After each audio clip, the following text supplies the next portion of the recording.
বৰদোৱা থানৰ আহিছোঁ। বৰদোৱা থানৰ যিজন ভকত আছে তেখেতৰ আমি বিষয়ে কিছু কথা অকণমান জানিব বিচাৰিছোঁ।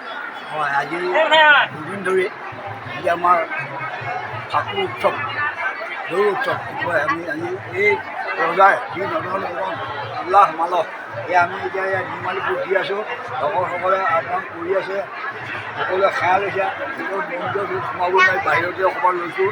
এনেকৈ ভকতসকলে বৰ আনন্দৰে উপভোগ কৰি এই দৌল উৎসৱ পালন কৰি আছে। কেতিয়াৰ পৰা আৰম্ভ হৈছে আৰু কেতিয়া শেষ হ'ব? কালি 7 তাৰিখৰ পৰা, সোমবাৰ 7 তাৰিখৰ পৰা হৈছে। হয়, আজি মঙলবাৰ, বুধবাৰ পিছত শুক্ৰবাৰে শেষ হ'ব। আজি এতিয়াও ঘোঁচা আহি পোৱা নাই, তাৰপিছতে অলপ পিছত আহি পাব পাৰে। হয়, কিন্তু কালিলৈকে আকৌ এনেকৈ ভকতসকলৰ হেৰিটোতে আনন্দ উল্লাসৰে হৈ থাকিব। ভক্তপ্ৰাণ ৰাইজৰ উদুলি মুদুলি পৰিৱেশ দেখা পাব। একেবাৰে পৰিৱেশ প্ৰসন্ন হৈ কৰি মানুহজন আপোনাৰ